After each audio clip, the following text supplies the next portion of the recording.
ইসলাম কি জানতে চাইলে উত্তর হবে কি? মুসলিম নামে এই কথাটি কয়জন ভেবেছি, হায়রে কয়জন ভেবেছি।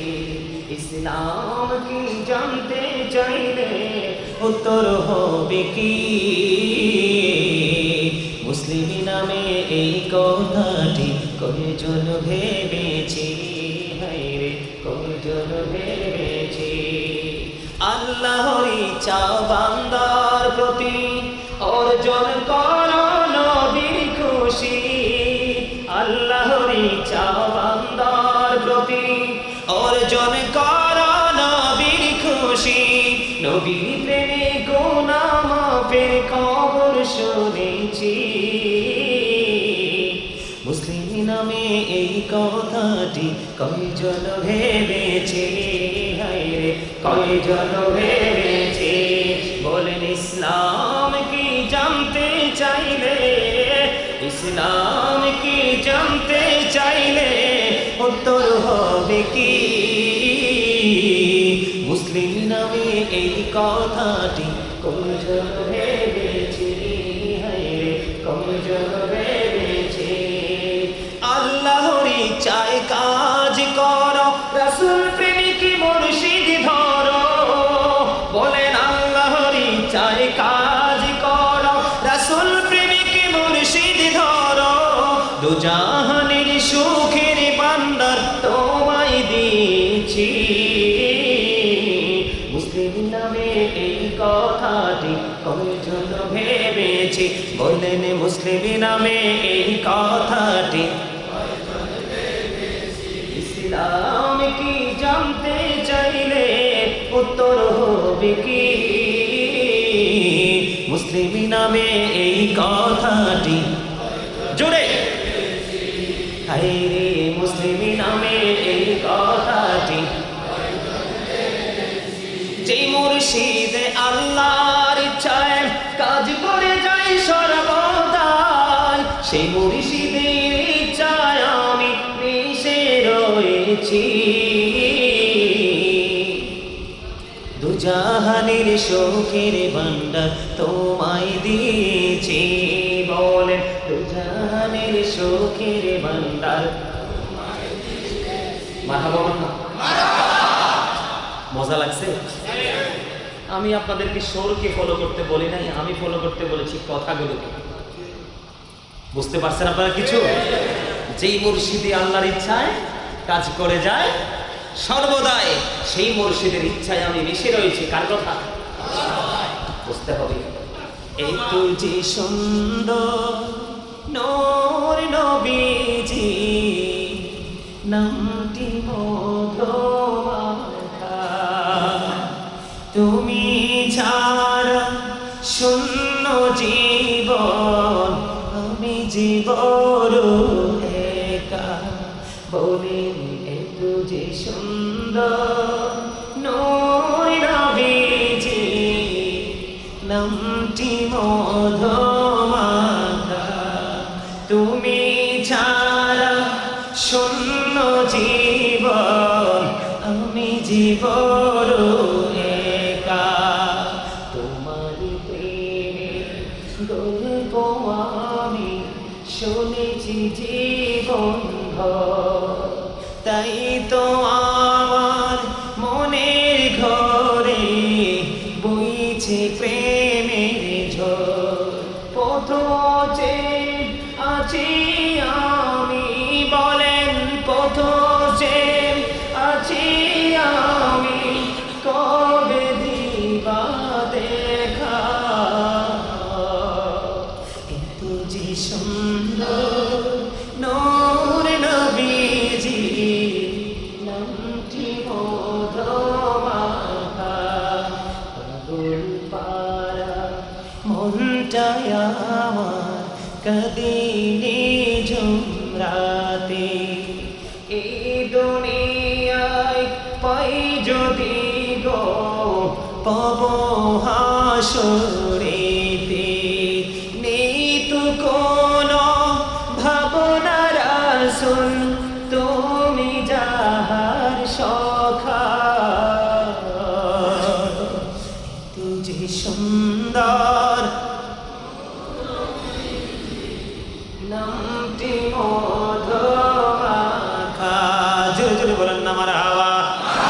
এমন একটা ঘটনা আমি বলবো আপনাদের জীবনে, গাউসে পাকের জীবনে। ওই যে মাকে বাঘ হয়ে মাকে ফকিরের ইজ্জত বাঁচিয়েছে, সবাই শুনছেন, শুনছেন না? কথা বলেন না কেন, শুনছেন কিনা? গাউসে পাকের প্রেমে পড়ে ডাকাত ইমানদার হয়ে গেছে, এটাও তো শুনছেন। এগুলো আপনাদের কাছে কমন, বারবার শোনেন, বারবার শোনেন। বন্ধু, আল্লাহর প্রিয় লোকদেরকে নিয়ে আলোচনা করা এটাও আমাদের জন্য একটা ইবাদত। আমি আপনাদেরকে বলবো, বরফের আব্দুল কাদের জিলানী, গাউসে পাক যাকে আমরা বলে বলতে চিনি, ওনার জীবনের একটা ঘটনা। ওনার দরবারে সব সময়, ওনার দরবারে ফয়েজের জন্য, বরকতের জন্য মহিলা আসলো। একটা যুবতী মেয়ে সবসময় ওনার কাছে আসা যাওয়া করত। যুবতী মেয়েদেরকে কিন্তু যুবকরা পছন্দ করবে, এটাই স্বাভাবিক, ঠিক কিনা বলেন? যেমনি পছন্দ করেছিলেন আদম সফিউল্লাহ মা হাওয়াকে, ঠিক কিনা? তাদের বিয়ের ব্যবস্থা করে তাদেরকে মিলিয়ে দিলেন। ঠিক তেমনি ভাবে গাউসে পাকের কদমে যুবতী মহিলা একটা মেয়ে একটা সবসময় আসা যাওয়া করতেন। এক যুবক এই মেয়েটার রূপ দেখে তার প্রেমে পাগল হয়ে গেল। হাজার চেষ্টা করার পরেও বন্ধু তাকে গায়েন করতে পারে না। একদিন গাউসে পাকের দরবার থেকে মেয়েটা তার গন্তব্যের দিকে রওনা হলো। এই রওনা হওয়ায় যে রাস্তা দিয়ে যায়, রাস্তার মধ্যখানে ছেলেটা একটা গর্ত খনন করলো। গর্ত খনন করে গর্তের ভিতরে বসে রইল। এবার মেয়েটা যখন সামনের দিকে বন্ধু রওনা হলো, সামনের দিকে রওনা হইতে যখন লাগলো, রওনা হওয়ার সময় ওই গর্তের কাছাকাছি যখন গেল, মেয়েটা কি করলো? মেয়েটা যাওয়ার সময় ছেলেটা মেয়েটাকে আঁকড়ে ধরলো। বন্ধু, মেয়েটার সাথে সাথে আল্লাহকে ডাক দেয় না, আল্লাহ রাসূলকেও ডাক দেয় না, ইয়া গাউসে পাক বলে একটা ডাক দিলেন। জোরে জোরে আল্লাহ গাউসে পাক বলে বন্ধু ডাকটা দিতে দেরি রে। গাউসে পাকের জীবনী থেকে বন্ধু তথ্যটা সংগ্রহ করেছি। তো এই মুহূর্তে তিনি ওযু বানানোর জন্য হুজরা থেকে বের হয়েছিলেন। উনি ওযু বানানোর জন্য গেলেন। যখন যেই দিক থেকে ওনার কাছে ওই গাউসে পাক, ইয়া গাউসে পাক বলে ডাক দিয়েছেন, শব্দটা আসলো, আসতে দেরি রে। গাউসে পাকের পা থেকে একটা খড়ম খুলে যেই দিক থেকে আওয়াজটা আসলো সেই দিকে নিক্ষেপ করলো। নিক্ষেপ করতে দেরি, ও বন্ধু, একেবারে তীরের মতো হয়ে একেবারে প্রবল বেগে যে তীর মারলে তীর ছোটে, ঠিক সেইভাবে গেল বন্ধু। যুবকের শুধু মাথার মধ্যে গাউসে পাকের জোতাটা খড়মটা আঘাত করতে লাগলো। আঘাত করতে করতে করতে করতে ছেলেটা মাটিতে লুটিয়ে পড়লো। মেয়েটা তার বাড়ি না গিয়ে গাউসে পাকের কদমে আবার ফিরে চলে গেল। যাওয়ার পরে সব খবর বিস্তারিত ভাবে বললেন। বলার পরে মেয়েটা যখন বলল, আমাকে একটা তীর দিয়ে, আমাকে একটা ধনুক দিয়ে আমার ইজ্জত রক্ষা করেছে, এই কথা বলতে দেরি নেন। গাউসে পাক এবারে ডেকে ডেকে বলতেছেন, যে দিক থেকে ওই দিক থেকে যখন আমার কাছে আওয়াজটা বেশি বেশি আসলো, আওয়াজটা যখন বেশি বেশি আসলো, তখন আমি আমার পা থেকে একটা খড়ম নিক্ষেপ করেছিলাম। জোরে জোরে বলেন না সুবহানাল্লাহ। কে নিক্ষেপ করেছে? আল্লাহর ওলির কদম, আল্লাহর ওলির সোজাই তাকে বলে জুতা। কি? আরো জোরে বলেন না। শাহজালাল মুজাহিদি আমলি রাহমাতুল্লাহি আলাইহি নদীর উপর যায় নামাজ বিছিয়ে পার হয়ে গেল, ঠিক কিনা? খাজা গরিব নওয়াজ পৃথিবীরাজের ওট একটা গাছের নিচে বসা। রাজা পৃথিবীরাজ তৎকালীন সময় রাজা পৃথিবীরাজের ওটগুলো একটা ছায়াদার বৃক্ষের নিচে অবস্থান করতেছে। খাজা গরিব নওয়াজ তার সঙ্গী সহ বসার জন্য চেষ্টা করলো। পৃথিবীরাজের গোলাম এখানে বসতে দিল না। তখন বলল, কেন বসতে দিবা না? এটাই পৃথিবীরাজের ওট বিশ্রাম করার জায়গা। এবার খাজা গরিব নওয়াজ একটা ডাক দিয়ে বলল যে ওট বিশ্রামের জায়গা, তাহলে ওট বিশ্রামই করো, ও ভাইকে। এই কথা বলে খাজা গরিব নওয়াজ চলে গেল। বন্ধু, রাত্র পার হয়ে গেল। সকালবেলা ওটগুলোকে মাঠে চড়ানোর সময় হলো। পৃথিবীরাজের রাখাল চলে আসলো। পৃথিবীরাজের রাখাল চলে এসে দেখে ওটগুলো আর উঠতে পারে না, যেমনি করে বিকালে এখানে বসেছিল বসা অবস্থায় আছে। এবার চলে গেল পৃথিবীরাজের গোলাম পৃথিবীরাজের কাছে, মালিক, গতকালকে দেখেছি বিদেশি মেহমান এসেছে হিন্দুস্তানের জমিনে, ওনার সাথে এই এই কি কি ঘটেছে সবগুলো খুলে বললো। এবার পৃথিবীরাজ ডেকে ডেকে বলতেছে, বাবা রে, তোমার একদিন পরাজয় হবে, বিকট পরাজয় হবে, কারণ এই দেশে বিদেশি মেহমান আসবে, এসে তা এসে দিনের দাওয়াত, ইসলামের দাওয়াত ছড়িয়ে ছিটিয়ে দেবে, তুমি পরাজয় বরণ করবে। তখন ওই রাজা পৃথিবীরাজ তার গোলামের সাথে ডেকে ডেকে বললো, আমার মায়ের ভবিষ্যৎবাণী না জানি ওই মেহমান, ওই বিদেশি বেশি মানুষ না জানি হিন্দুস্তানের জমিনে চলে এসেছে বন্ধু। পৃথিবীরাজ আতঙ্কিত হয়ে গেল, পৃথিবীরাজের গোলাম হাজার চেষ্টা করলো, কাজা গরিবের আমাদের জীবনীতে বন্ধ পেয়েছি। এই ওটগুলোর গায়ে আঘাত পর্যন্ত করেছে, যন্ত্রণায় ওটগুলোর চোখ দিয়ে পর্যন্ত পানি বেয়ে বেয়ে পড়েছে। হাজার চেষ্টার পরেও ওটগুলো আর উঠতে পারে না, পাগল হয়ে গেল পৃথিবীরাজের গোলাম। খুঁজতে খুঁজতে কাজা গরিবে নামাজের কাছে চলে গেলেন। পৃথিবীরাজের ওয়ার্ডার ওনার কাছে গিয়ে সরি বললেন, ক্ষমা চাইলেন, আমি অন্যায় করেছি, ক্ষমা করে দেন। বলতে দেরি রে বন্ধু, বলতে দেরি। এবার খাজা গরিবে নামাজ বললেন, যাও তুমি তোমার ওটগুলো নিয়ে তুমি মাঠে চলে যাও। এবার ওই পৃথিবীরাজের গোলাম আসার আগে চাইয়া দেখে ওটগুলো দাঁড়িয়ে দাঁড়িয়ে খড়কুটা খায়। এটাই হলো আল্লাহর ওলির কারামত। কি এটা? কি? ওই যে খিজির আলাইহিস সালামের কারামত হলো, নৌকা ফুটো করে দিল, পানি উঠলো না, ঠিক কিনা বলেন? আর বড় পীর আব্দুল কাদের জিলানী রাহমাতুল্লাহি আলাইহি, ওনার পা থেকে মেরেছে খড়, মেয়ে বলেছে আমি দেখেছি ভয়ঙ্কর তীর। সুবহানাল্লাহ বলেন না? আল্লাহু খায়রুল মাকিরিন। শ্রেষ্ঠ ক্ষমতার মালিক কে? আল্লাহ। শ্রেষ্ঠ কৌশলের মালিক কে? কোন ফায়াকুন। আল্লাহ যখন সময় আমরা প্রদান করি, বড় পীর আব্দুল কাদের জিলানীকে নিয়ে করি, আবু বকর সিদ্দিককে নিয়ে করি, ওমরকে নিয়ে, ওসমান আলীকে নিয়ে করি, প্রাণের নবীর শুভ আগমন নিয়ে করি, আমাদের মধ্যে প্রেমের বাজারের কোনো অভাব নাই। আর যারা দুশমন তাদের কাছে তাদের বাজারে শুধু পকেট ভর্তি বেলা, ঠিক না ঠিক? এদের কাছে দাঁড়ানোই যায় না। এরা যেমন আল্লাহর ওলি বিশ্বাস করে না, এদের পূর্বপুরুষ আদি থেকে অন্ত পর্যন্ত এদের মধ্যে একটাও খুঁজে পাবেন না আল্লাহর ওলি, ঠিক কিনা বলে? আর জোরে বন্ধুরে আমার, একদিন পৃথিবীতে আসার পরে বড় পীর আব্দুল কাদের জিলানী তার মায়ের কাছে দোয়া চায়, মার কাছে ক্ষমা চাই, মা গো তুমি আমাকে ক্ষমা করে দাও, আমি তোমার সাথে বড় অন্যায় করেছি। এবার মা ডেকে ডেকে বলেন, ওনার মায়ের নাম কি জানেননি? উম্মুল খায়ের মা ফাতেমা, বাবার নাম হলো আবু সালেহ মুসা জঙ্গি, ঠিক কিনা বলে? বন্ধুরে আমার, মাকে মার কাছে যখন ক্ষমা চাইলেন, মা ডেকে ডেকে বলে, বাবা গো তুমি তো কোনো অন্যায় করনি, কেন ক্ষমা চাও? মা তুমি জানো না আমি তোমার সাথে কত বড় অন্যায় করে রেখেছি গো মা। মা কই না বাবা না, তুমি আমার সাথে কোনো অন্যায় করনি, অপরাধ করনি। এবার গৌসে পাক ডেকে ডেকে বলতেছেন, মা তুমি একটু মনে করে দেখো, আমি যখন তোমার গর্ভে ছিলাম তোমার আঙ্গুর খেতে মনে চেয়েছিল, তুমি আঙ্গুর বাগানের থোকার দিকে যখন হাতটা বাড়িয়েছিলে, পেটটায় তোমার এত বেশি ব্যথা করেছিল, এই ব্যথার যন্ত্রণায় তুমি আঙ্গুর খাওয়ার স্বাদ পর্যন্ত ভুলে গিয়েছিলে, তোমার মনে আছে কিনা বলো? এবার মা ডাক দিয়া বলে, বাবা বাবা গো আমার মনে আছে, তুমি যখন আমার গর্ভে ছিলা এত বেশি আঙ্গুর খাওয়ার ইচ্ছা আমার হয়েছিল, সেদিন আমি আঙ্গুর খাওয়ার জন্য যখন থোকার দিকে হাতটা বাড়িয়ে দিয়েছিলাম, তখন এমন পেট ব্যথা শুরু হলো, আমি নিজের কথাই তো হারিয়ে ফেলেছি, আঙ্গুর খাওয়া তো দূরের কথা। এবার গাউসে পাক ডেকে ডেকে বলে, মা গো সেদিন এমনি এমনি তোমার ব্যথা হয় নাই, এমনি এমনি তোমার পেটের মধ্যে যন্ত্রণা হয় নাই, মা মা গো তুমি যখন হাতটা বাড়িয়ে দিয়েছিলে আমি তোমার গর্ভ থেকে দেখেছিলাম আঙ্গুরের থোকাটার উপরিভাবে একটা বিষাক্ত সাপ ওখানে ছিল, তুমি যদি হাতটা ওই পর্যন্ত পৌঁছাইতা সাপ তোমাকে সবল মারতো, সাপের বিষের যন্ত্রণায় তুমি মারা যাইতা, এই জন্য আমি তোমার পেটে এত জোরে আঘাত করেছিলাম, তুমি ব্যথার যন্ত্রণায় যেন আঙ্গুর খাওয়ার স্বাদ তুমি ভুলে যাও। সুবহানাল্লাহ।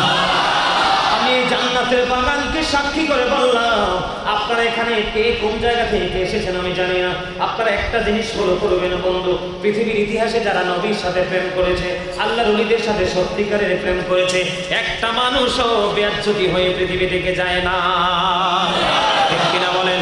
আর বাংলাদেশের ইতিহাস দেখেন, যারা বলেছে আল্লাহর ওলির মাজার পা দিয়ে লাথি দিয়ে ভেঙে দেবে, তারা পা পচতে পচতে পচা পা দিয়ে তারা কবরে গেছে। যারা আমার নবীর দরুদ সালাম নিয়ে ব্যঙ্গ করেছে, তাদের মুখে ক্যান্সার হয়ে তারা কবরে গেছে। যারা আল্লাহর ওলিদের বিরোধিতা করেছে, তাদেরকে আমার আল্লাহ লাঞ্ছিত করে, অপমানিত করে, নির্যাতিত করে একেবারে নিষ্ঠুরভাবে পৃথিবী থেকে বিদায় করেছে। আর আল্লাহর ওলির একটা নাখান্দা গোলাম যদি হয়, তার মৃত্যুর অত্যন্ত সম্মানজনক হয়েছে। জোরে জোরে বলেন ঠিক না ঠিক? আল্লাহ বানিয়েছে স্বয়ং আল্লাহর ওলিদেরকে, কারণ আল্লাহ রাব্বুল আলামিন আল্লাহর হাবিবকে ভালোবেসে বানিয়েছেন, সৃষ্টি করেছেন।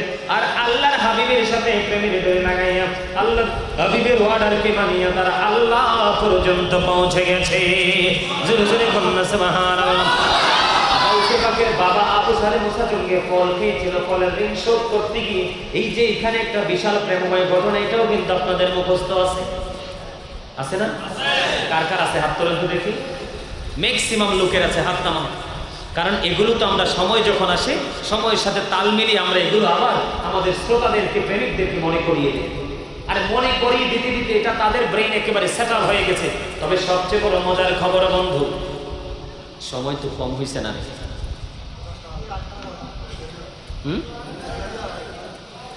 আরো ওয়াজ করতাম, সবাই রাজি? ও মা, দাদা আপনার মানে মুসলিম খুব একটিভ হয়ে গেছে। আলহামদুলিল্লাহ বলেন, আরো জোরে বলেন। You are great everybody. চমৎকার উত্তর, আলহামদুলিল্লাহ বলেন, আরো জোরে বলেন আলহামদুলিল্লাহ। আলহামদুলিল্লাহ বলতে কষ্ট হয়। All praise is to Allah, সমস্ত প্রশংসা আল্লাহ। Love for Allah and hate for Allah, ভালোবাসবো আল্লাহর জন্য, ঘৃণাও করবো। কথা ঠিক না ঠিক? যেই পথে হাঁটলে আল্লাহ খুশি হবে সেই পথ বেছে নিব, যেই পথে হাঁটলে আল্লাহ রাগ হবে সেই পথকে আমরা ইগনোর করবো, অ্যাভয়েড করবো। ঠিক কিনা বলেন? বন্ধুরে আমার, আমি একটা মজার তথ্য আমি আপনাদেরকে দেব। বরফের আব্দুল কাদের জিলানী তিনি পৃথিবীতে এসেছিলেন যেই দিন, ওই দিনটা ছিল শাবানের চাঁদের 29 তারিখ। কোন তারিখ? শাবানের চাঁদের 29 তারিখ। এমন সময় আসছে ঠিক যেই সময়টার মধ্যে আমার নবী এসেছিল, এই সময়টার একটু আগে তিনি পৃথিবীতে কদম দিয়েছিলেন। ওনার বাবা কিন্তু একটা আল্লাহর ওলি ছিলেন। গাউসে পাক এমন একটা সময় পৃথিবীতে কদম দিয়েছিলেন, তিনি এসে ইসলামে নতুন প্রাণ দিয়েছিলেন। এই জন্য ওনার নামকরণ করা হয়েছে মহিউদ্দিন। জোরে জোরে করুন সুবহানাল্লাহ। প্রাণ সঞ্চারণকারী ছিলেন বরফির আব্দুল কাদের জিলানী, এই জন্য ওনাকে নামকরণ করা হয়েছিল বন্ধু লকব দিয়ে মহিউদ্দিন। জোরে জোরে বলুন আল্লাহু আকবার। আমি আপনাদেরকে বলবো বন্ধু, ওনার মায়ের উদর থেকে যিনি যেদিন পৃথিবীতে আসলেন সেদিন শাবানের চাঁদের 29 তারিখ ছিল। বন্ধু আপনারা সবাই জানেন, সারাদিন যখন আকাশ মেঘাচ্ছন্ন বা গুড়ি গুড়ি বৃষ্টি থেকে চাঁদ দেখা কমিটি পর্যন্ত চাঁদের তথ্য দিতে পারে না। ঠিক কিনা বলেন? আপনারা যদি সত্যিকার অর্থে কোনোভাবেই যদি চাঁদের কোনো সন্ধান না পান, তাহলে 29 তারিখ রাত্রে সেহরি খাওয়া রোজা রাখতে হবে। ঠিক কিনা বলেন? আবার যদি ঈদের যদি মানে শাওয়ালের চাঁদ আসবে, শাওয়ালের চাঁদের 1 তারিখে পবিত্র ঈদুল ফিতর উদযাপিত হবে। কোনোভাবেই যদি আপনারা কি না পান, কোনো তথ্য না পান চাঁদ ওঠার, ঈদের শাওয়ালের চাঁদ ওঠার, তাহলে কি করতে হবে? আপনারা দেশ বিদেশ থেকে আর বিদেশের সাথে তুলনা করে আমাদের দেশে আমল করলে হবে না। কারণ এক দেশে রাত দিনের বাজে 12টা, আর এক দেশে রাতের 12টা। ঠিক কিনা বলেন? চাঁদের সাথে মিল করে আমাদেরকে আমল করতে হবে বন্ধু। 29 তারিখ দিনটা ছিল মেঘাচ্ছন্ন, গুড়ি গুড়ি বৃষ্টি ছিল। এই রমজানের চাঁদটা উঠছে কিনা সেটা কেউ বলতে পারতেছে না। বন্ধুরে আমার, সকাল যখন হলো দলে দলে মানুষ গাউসে পাকের বাড়িতে, তিনি প্রথম যেদিন পৃথিবীর বুকে আসলেন, ওনার বাবার কাছে এসেছেন দলে দলে মানুষ সমাধানের জন্য। তিনি ছিলেন একজন বুজুর্গ আল্লাহর ওলি। জোরে জোরে সুবহানাল্লাহ। সমাধানের জন্য আসলেন, এসে দেখলেন আবু সালে মুসা জঙ্গি বাড়িতে নাই। এবার ওনাকে যখন দেখলেন উনি বাড়িতে নাই, এবার ওই যে আব্দুল খায়ের মা ফাতেমা ওর থেকে সন্তান উনি ভিতরে। বন্ধুরে আমার, দলে দলে মানুষ বাড়িতে ভিড় করেছে, ভিড় জমাট বেঁধেছে। জমাট বাঁধার পরে ওনার কাছে খবর গেল যে দলে দলে মানুষ এখানে একত্রিত হয়েছে আপনার কাছ থেকে তথ্য নেওয়ার জন্য, আপনার স্বামীর কাছ থেকে, যে আগামী গতদিন তো শাবানের চাঁদের 29 তারিখ চলে গেল, চাঁদ রমজানের চাঁদ উঠেছে কিনা এটা আমরা কেউ তো জানি না, এখন কি করব? এবার বন্ধু বরফির আব্দুল কাদের জিলানী রহমাতুল্লাহি আলাইহি ওনার মা ডেকে ডেকে বললেন, ঠিক ফজরের আজানের আগে আমার নবজাত শিশু পৃথিবীর বুকে কদম দিয়েছে, ঠিক ফজরের আজানের আগে আমার স্তন থেকে সে দুধ পান করেছে। ফজরের আজান দেওয়ার পরে কত চেষ্টা করেছি আমি, এদিক দিয়ে যখন দেই দুধ পান করতেছে, স্তনে মুখ লাগায় না, ডান দিকে যখন যেইছে মুখ লাগায় না, বাম দিকে যখন সেই দেই মুখ লাগায় না। তাকে আমি কত কিছু খাওয়াতে চাইলাম, সে কোনো কিছু খায় না। আমার কাছে মনে হয় রে, গতকালকেই চাঁদ উঠেছে, আমার সন্তান রোজা রেখেছে। সুবহানাল্লাহ, কত প্রেমময় খবর রে। যেদিন তিনি পৃথিবীর বুকে কদম দিলেন, সেই দিনে তিনি সারাটা দিন মায়ের স্তন থেকে তিনি দুধ পান করেননি। যখন বন্ধ সূর্য যখন পশ্চিম আকাশে চলে গেল, ডুবে গেল, মাগরিবের সময় যখন হয়ে গেল, তখন তিনি মায়ের স্তন থেকে চেপে ধরে দুধ পান করেছে। জোরে জোরে সুবহানাল্লাহ। এমন একজন আল্লাহর ওলি ছিলেন বরফিন আব্দুল কাদের জিলানী। যারা আল্লাহর ওলিদেরকে নিয়ে বিরোধিতা করে তারা সেই জগতে পড়াশোনা নাই, ঠিক কিনা বলেন? একদম সিয়াসিত্তা থেকে হাদিস গ্রন্থ আল্লাহর ওলিদের কারামত নিয়ে তাদের শান, তাদের মর্যাদা, তাদেরকে নিয়ে আল্লাহ রাব্বুল আলামিন এবং আল্লাহর হাবিব ওয়াজ করেছে। বন্ধু, গাউসে পাকের জামানায় এমন এক সময় একটা মহামারী আসলো। দাদাভাই নিশ্চয়ই দেখেছেন মনে হয়, আগে কিন্তু বাংলাদেশে ডায়রিয়া হতো না? ডায়রিয়া হয়ে কিন্তু এমন অবস্থা হতো, মানুষ দলে দলে মারা যাইত। আপনারা দেখছেননি? ডায়রিয়া, কলেরা, বসন্ত এগুলো আসতো। আমি ছোট থাকতে এগুলোর নাম শুনেছি, আল্লাহ রহমতে বড় হওয়ার পরে আর এগুলোর নাম শুনি নাই। আল্লাহ গোটা বাংলাদেশকে মুক্ত রাখুক, জোরে জোরে কোনা আমি। গাউসে পাকের জামানায় এমন একটা অবস্থা হলো, বন্ধু, এই যে ডায়রিয়া, কলেরা শুরু হয়ে গেল, কোন রোগ ব্যাধি এমন ভাবে ছড়িয়ে ছিটিয়ে গেল, মানুষ কোনোভাবেই কিন্তু সেবার কোনো রাস্তা খুঁজে পায় না, ঔষধ খুঁজে পায় না। দেখেন আল্লাহর ওলিদের কারামত, তাদের ইজ্জত, তাদের শান। ওই যে আমি শুরুতে বলেছিলাম হাদিস শরীফ থেকে, আল্লাহর ওলিদের হাত হয়ে যায় আল্লাহর কুদরতি হাত। আর জোরে বলেন না ঠিক কিনা?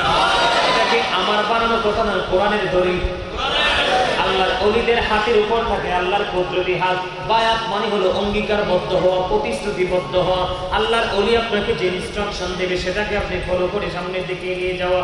বন্ধু, তিনি কি করলেন? তৎকালীন সময়ে আমি গাউসে পাকের জীবনী থেকে বন্ধু তথ্যটা সংগ্রহ করলাম। উনি মসজিদের আঙ্গিনা থেকে, তৎকালীন সময়ে মসজিদের আঙ্গিনা থেকে তিনি দেখবেন মসজিদের সামনে দুবা ঘাস ওঠে কি ওঠে না? গাউসে পাক তিনি মসজিদের সামনে থেকে বন্ধ ঘাস উঠিয়ে উঠে ছোট্ট ছোট্ট টুকরো টুকরো করে তিনি যাকে যাকে দিয়েছিলেন। বিশ্বাস করে যারা যারা ভক্ষণ করেছিল, এটা দুবার পাওয়ার না, পাওয়ার হলো বরকতময় হাতের পাওয়ার। যারা বিশ্বাস করেছিল, যারা ভক্ষণ করেছিল, তারা সবাই বন্ধু ভালো হয়েছে, আর যারা বিশ্বাস করে তারাই ধ্বংস নিপাত হয়ে গেছে। সুবহানাল্লাহ বলেন না আরো জোরে। আল্লাহর ওলিদের চিন্তা নাই, ভয় নাই, দুঃখ নাই, টেনশন নাই, কে বলছে? আপনারা সাধারণ মানুষের বন্ধু কি? সাধারণ মানুষের বন্ধু হলো কি? আল্লাহর ওলিরা। কারা? ওলিরা। আর আল্লাহর ওলিদের বন্ধু হলো স্বয়ং আমার আল্লাহ। আল্লাহু ওয়ালিয়ুল্লাযীনা আমানু। কোরআন থেকে তো, আমার বানানো কথা না। আল্লাহর ওলিদের বন্ধু কে? আল্লাহ। কি সহজ মনে করছে? সহজ মনে করছেন? হ্যাঁ, আমার কথা বুঝেন নাই? We have not seen Allah yet. We have to believe la ilaha illallah. There is no God but Allah. জোরে জোরে বলেন আল্লাহু আকবার। আমরা কি আল্লাহকে দেখছিলাম? আজও দেখছি, ভবিষ্যতে দেখব, কিন্তু তারপরও বিশ্বাস তো করেছি, আজও করছি, ভবিষ্যতেও করব। এই বিশ্বাসটা জুগিয়েছেন কে? আপনার আমার প্রাণের নবী। কে? আরো যদি বলেন কে? নবীরে দেখছেন। এখন এই নবী যে বিশ্বাসটা জুগিয়েছে, এটা কার মাধ্যমে পাইছে? হক্কানি আলেম এবং হক্কানি আল্লাহর ওলিদের মাধ্যমে, ঠিক কিনা বলেন? যারা আল্লাহর ওলিদের সাথে দুশমনি করে, হক্কানি আলেমদের সাথে দুশমনি করলো, তারা যেন আল্লাহর রাসূলের সাথে দুশমনি করলো। আর যারা রাসূলের সাথে দুশমনি করলো, তারা যেন আল্লাহর সাথে দুশমনি করলো। আর যারা আল্লাহর সাথে দুশমনি করলো, তাদের ঠিকানা হলো জাহান্নাম। যারা আল্লাহর ওলিদেরকে, হক্কানি আলেমদেরকে ভালোবাসলো, তারা যেন রাসূলকে ভালোবাসলো। আর যারা রাসূলকে ভালোবাসলো, তারা যেন আল্লাহকে ভালোবাসলো। আর যারা আল্লাহকে ভালোবাসলো, তাদের ঠিকানা হবে, আল্লাহ বলবে, ইউ গো টু প্যারাডাইস। জান্নাতে চলে যাও, অন্যথায় you have to go to hell, চলে যেতে হবে জাহান্নামে। ঠিক না? ভালোবাসার কি? ভালোবাসলে লাভ না লস? আরো জোরে। এই ভালোবাসতে চান কাকে? আল্লাহকে। তো আল্লাহকে কি ডাইরেক্ট পাবেন? ভালোবাসতে পারবেন? ধাপে ধাপে এগিয়ে যেতে হবে। কি করতে হবে? আমাকে যখন আপনাদের এখানে দাওয়াতের জন্য আমাকে ফোন করা হলো, যখন আমাকে পুরনো পরিচয়টা দিয়েছে, তখন কিন্তু আমি আর দেরি করিনি। দাদা অন্য সময় তো মাহফিলে দাওয়াত দিলে বলি যে তুমি তাড়াতাড়ি মাহফিল হাদিয়া পাঠাও, কনফার্ম করো। আমি মাহফিল লেখবো, নাইলে কিন্তু পাবা না, কারণ আমাদের ব্যস্ত সময় দৌড়াদৌড়ি পাখির মতো করতে হয়। আর এই যে আমারে যিনি দাওয়াত দিছে ওনাকে জিজ্ঞেস করেন, উনি আমারে শুধু ফোন দিয়ে একবার বলছে যে হুজুর আমাদের কিন্তু 27 তারিখ মাহফিল, আপনি আসতে হবে, মাস্ট বি। অনেক দিন পরে আমাকে ফোন দিছে পরে আমি উত্তর দিয়েছিলাম যে আপনার প্রোগ্রামটা নোট করি নাই, কিন্তু মুখস্থ করে রাখছি। কি করে রাখছি? এটা কি একদিনে হয়ে গেছে? ডাইরেক্ট হয়ে গেছে? এটা প্রক্রিয়ার মাধ্যমে হয়েছে। কথা বলেন ঠিক না ঠিক? এটা একটা প্রক্রিয়ার মাধ্যমে হয়েছে। ঠিক তেমনি আল্লাহকে পেতে হলে রাসূলের কাছে যেতে হবে, আর রাসূলকে পেতে হলে, রাসূলকে চিনতে হলে আপনাকে রাসূল প্রেমিকদের কাছে যেতে হবে। মুসলমান হলেই চলবে না, 100% মুসলমান হতে হবে। আপনি কি করতে হবে? ইমানদার হতে হলে আল্লাহর প্রতি বিশ্বাস রাখতে হবে, আল্লাহর হাবিবের প্রতি বিশ্বাস রাখতে হবে, ফেরেশতার প্রতি বিশ্বাস রাখতে হবে, আসমানি কিতাবগুলোর উপর বিশ্বাস করতে হবে, পূর্বসূরি যে আইম্মায়ে কেরাম যাদের মাধ্যমে ধীরে ধীরে আমরা ইসলামটাকে পেয়েছি তাদের প্রতিও বিশ্বাস, তাহলেই আপনি 100% ইমানদার। একটু মানলেন আর একটু মানলেন না, একটু আল্লাহর অলিদেরকে অবিশ্বাস করা, তাদের বিরুদ্ধে বিদ্বেষ পোষণ করা, তার মানে আল্লাহর কোরআনের আয়াতের প্রতি বিদ্বেষ পোষণ করা। আল্লাহ নিজে ওয়াজ করতেছে আল্লাহর ওলিদের পক্ষে, আর আপনি চিন্তা করতেছেন আল্লাহর ওলিদের বিপক্ষে। এত বড় দুঃসাহস আপনাকে কে দিল?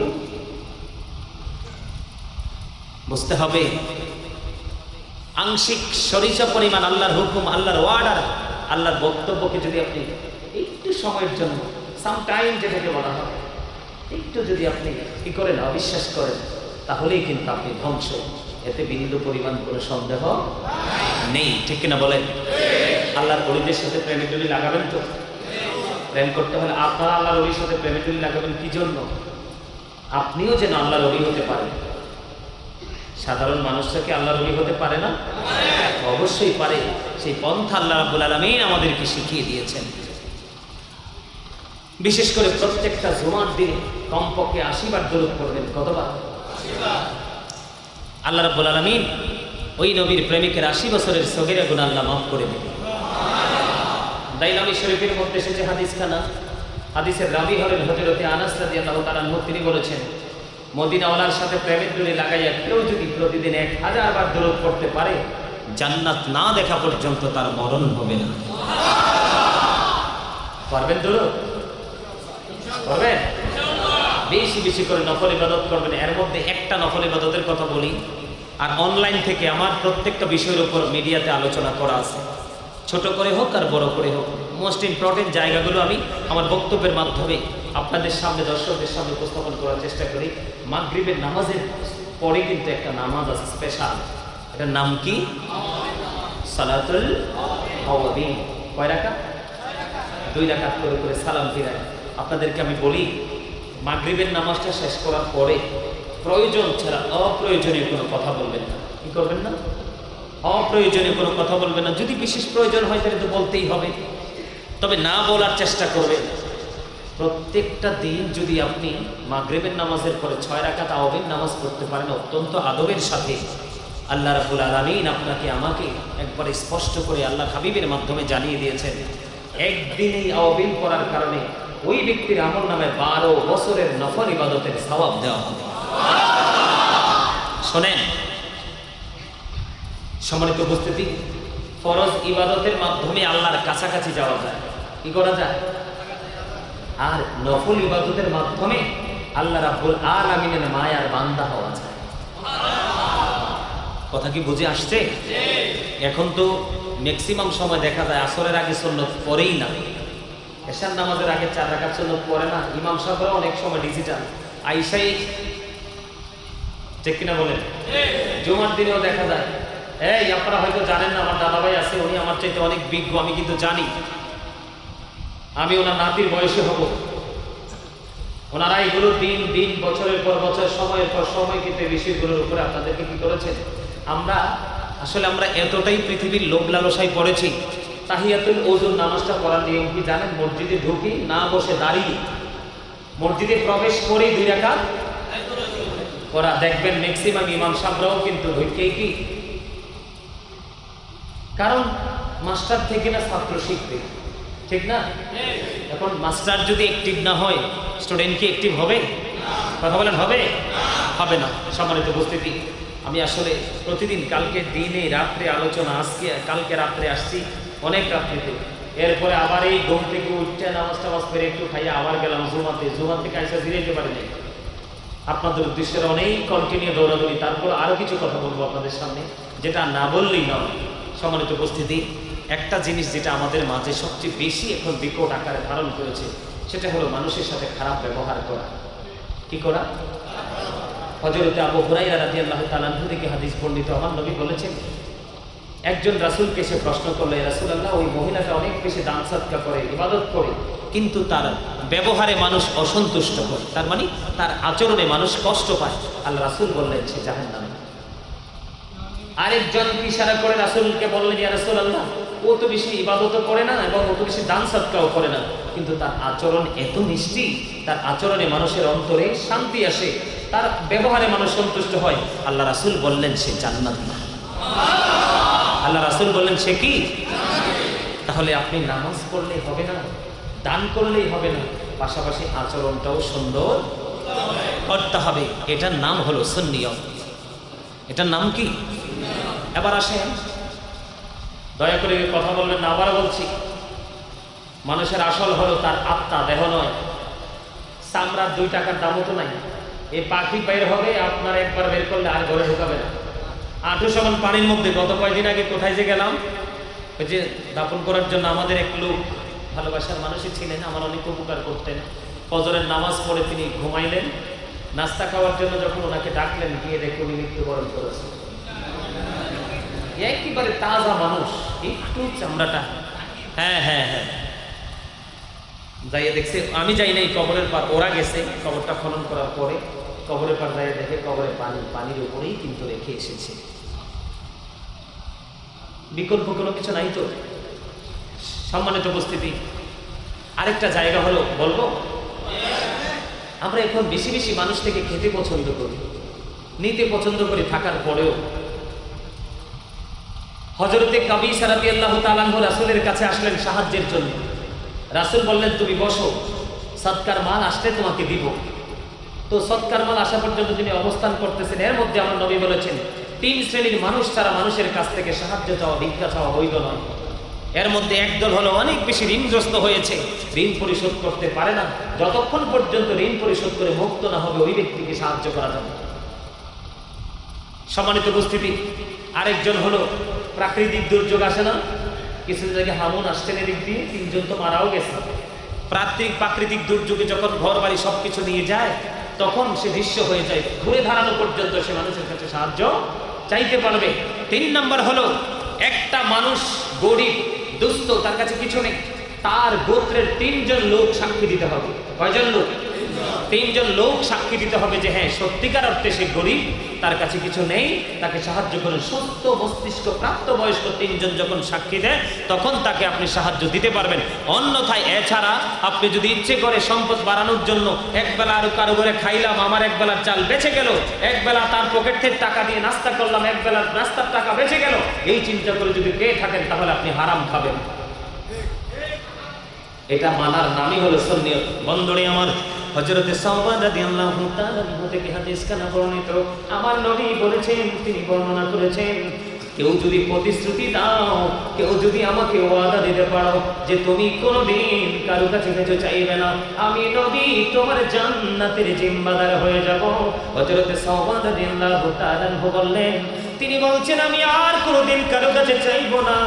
তিনি মৃত্যু পর্যন্ত আর কারো কাছে চাইনি। এটা মানার নাম হলো সুন্নিয়ত। কথা বলেন না কেন?